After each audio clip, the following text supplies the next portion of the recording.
The fifth edition of Things I Would Like to Do With You is now out, and it is red, this beautiful red, even redder and the most eco yet.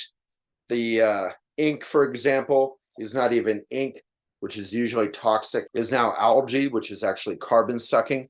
So in honor of the fifth edition coming out and being by far the most carbon negative and gift positive and eco yet, I'm going to read chapter 16, or at least part of it, and it is titled Things I Would Not Yet Like to Know About the Future. Starts with a quote. What is going to be is what is, that is love. There is no fear of leaping into the immeasurable space of love. Fall in love, or are you in love? Such questions cannot be answered, because in the peace of an all-pervading presence, no one is in and no one is falling in. No one is possessed by another. Chogyam Trungpa. Here's my writing. When it comes to the future, I would not like our love to be about infatuation or money or time. I will only ask you to marry me if it is right, if our hearts fit together like Legos, separable yet complementary. How long will I love you? We cannot know, but as the song goes, longer if I can. I would not like to know if it will work out. I would not like to know if we grow old and white-haired and weather-beaten together. For our love will not be about the romance in movies. It will be about us. And we will not be about us, but rather we would like to walk a path of service and a life of gentle smiles in all weathers. And so I will walk one step at a time, left, right, but not carefully, rather as if I were entering a wide dance floor and you were on the other end, which you are, if the dance floor is time and space. You are wearing a dress that hugs your body, a simple dark blue dress out of 10 dresses that you spent 20 minutes too long choosing, and you chose well. Your hair is cut short in the front.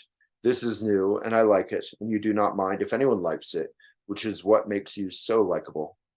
It is the same with the lilt at the end of your laughter, the wink in your joke, the shrug in your smooth shoulders. You could not care less, and that is what will first draw me to you. No, what will first draw me to you will be sensible, sensory, sensual, your hair or eyes or laugh or legs or the way you lean back in your chair, or our conversation about politics and economy and social justice, or the reason I read in my tub.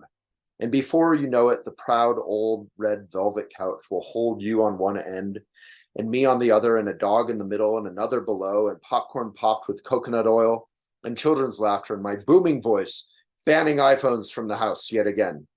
And my right hand will fold about your gray socks, your favorite socks that have just been dog chewed. Quote, I wonder if the snow loves the trees and fields, that it kisses them so gently.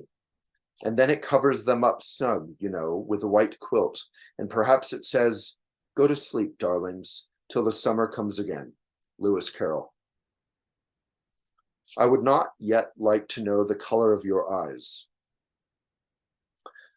I would not like to know if your skin is dark or smooth, or if your eyes may be blue or hazel, or your hair may be yellow or black or brown or short or long or curly or parted in the middle or froed.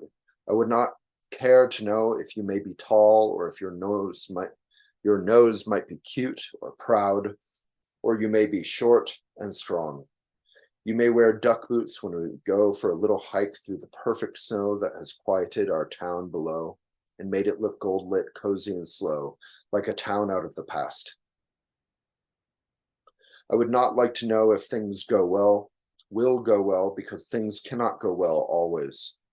I would like to know that we live each moment with appreciation, and that each moment is full, yet fragile, golden. When I am lazy, I will not be lazy for you. When I am weak, I will find strength for you. When I am frustrated, I will find the door and walk out of it for you, and go for a walk and remember the clouds, and forget my thoughts and remember my breath, and forget your supposed insult. And so remember my humor and bigness and charm, and forget my pettiness and my pride and my self-concern. a breath where no breathing was, and I would like to be back in 2.5 minutes, for that is how long it takes. I would not like to know how our sex life is, how many times we do it a week, how many foolishly named children we have, or whose turn it is to make breakfast. It is mine. Or do the dishes. I would prefer to always do them together. I will wash or rinse and dry, and I will sing a song I learned as a child. So you take the high road, and I'll take the low road, and I'll be in Scotland afore ye.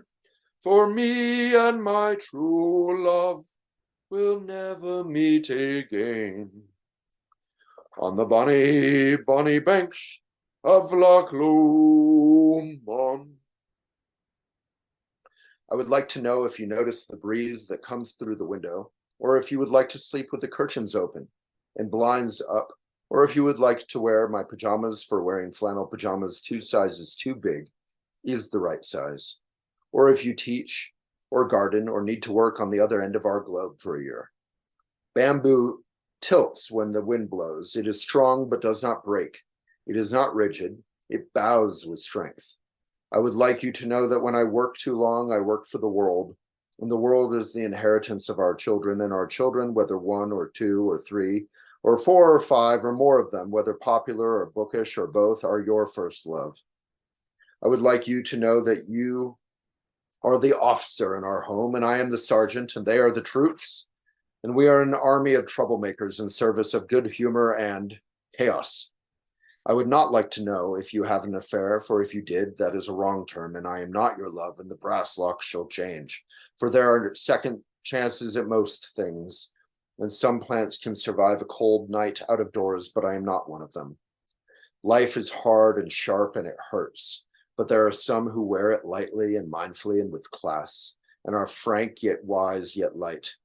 And if our recipe is right, our household shall be one of the hardy and cheerful ones. Life is often lonely and sad and unfair, but if we are lucky, we shall work hard and earn our luck.